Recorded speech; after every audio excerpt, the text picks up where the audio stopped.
Isang minor de edad na anak ng mag-asawang negosyante sa Dumaguete City ang pumila para makausap si dating Pangulong Rodrigo Duterte pagkatapos ng Cebu People's Indignation Rally noong nakaraang Sabado.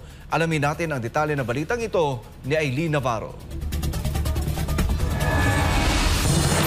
Dahil sa sunod-sunod na insidente ng pananakot sa kanilang pamilya, si Bea Torres, 16 anyos na anak ng mag-asawang negosyante na sina Gaspar at Kitty Torres mula sa Dumaguete City ay nagpasaklolo na nang mag-post ng panawagan sa kanyang Facebook page at sinundan pa niya ito ng isang video post. To President Bongbong Marcos, Vice President Inday Sara, Secretary Jovic Remulla of the DILG, Secretary Jesus Crispin Remulla of the DOJ, the Chief of the PNP, the NBI Director, and the Human Rights Commission. I humbly plead for my family's safety, especially for my parents who have been receiving multiple death threats from anonymous individuals. I sincerely hope that your positions as political leaders can help ensure our family's safety and bring us peace. I kindly ask that our security not be taken away as we still face possible attacks. Your help in keeping us safe would mean a lot during these difficult times.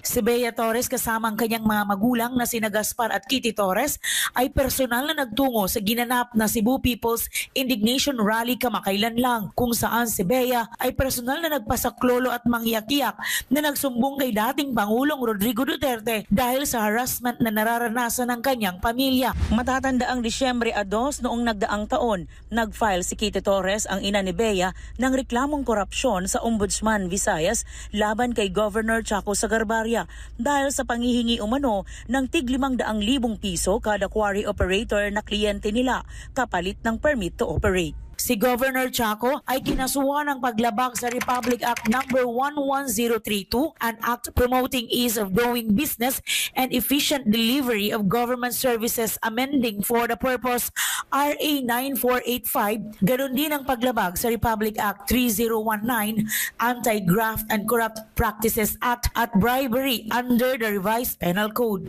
Makalipas ang isang linggo, matapos magsampa ng reklamo, sinira ng motorcycle riding in tandem ang CCTV camera sa labas ng bahay ng pamilya Torres. Noong Enero 20, nalaman ng mag-asawang Torres na pinaimbestigahan sila sa pamamagitan ng isang Kiefer saga na sumulat sa DENR upang kumpirmahin kung accredited ba ng DENR si Gaspar Torres na isang processor ng ECC at iba pang DENR permit. Sa dokumentong hawak ni Kitty Torres, napatunayan na nasa listahan ng Environmental Impact Assessments Practitioners Application ng EMB7 si Gaspar Torres. Disyembre 23, nag-file ng urgent motion si Kitty Torres para sa Order of Preventive Suspension laban kay Negros Oriental Governor Sagarbarria at iba pa. Nitong Enero 27, nagpatuloy ang harassment ng mag-iwan ang salarin ng placard na may mensaheng "Hakog kaayo ka sa imong negosyo nga quarry, Kitty Torres".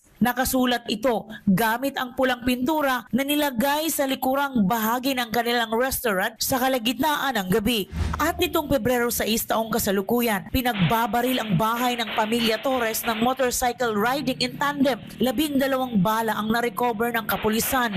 Wala namang natamaan sa kanyang pamilya. Ito ang pangalawang strafing incident. Una nang na-strafing ang kanilang bahay noong Abril 23 nitong nakaraang taon. Matapos si Kitty Torres humarap sa Senate hearing, may kinalaman sa kasong pagpatay ng isang mediaman sa Dumaguete City. Kamakailan dumulog na sa Commission on Human Rights ang mag-asawang Torres, ganon din sa Ombudsman Region 7 at sa NBI. Sa ngayon, ang mag-asawang negosyanteng Gaspar at Kitty Torres ay binigyan ng PNP ng 2 gwardiya upang masiguro ang seguridad nito. Subalit pilit ring pinapatanggal ng kalaban niyang anyay nang haharas sa kanila. Nang dahil lang sa kaso na final ko against sa kanila, okay lang kung ako at saka yung asawa ko, may mga anak kami dito sa loob ng bahay namin, Miss Ai. So ngayon ang panawagan ko, diretso na ako kay PNP Chief Marbel at saka kay DILG Secretary. Alam ko naman, tatay din sila. Sabi nga ng anak ko, Mama, I write sa sinulat ko yung letter doon kasi desperate na daw siya, nanawagan daw siya na sinasabi niya, PNP Chief, tatay ka naman, please po, tulungan mo kami kahit hindi mo naman ako anak. Bagamat puno ng pag-aalala sa kanyang pamilya, naniniwala ang mag-asawang Torres na makakamit rin ito ang hustisyang nararapat para sa kanila. Ang tanggapan ng SMNI News Visayas ay bukas para kay Governor Chaco Sagarbarria upang marinig ang kanyang panig. Para sa Diyos at sa Pilipinas nating mahal, Aileen Navarro, SMNI News.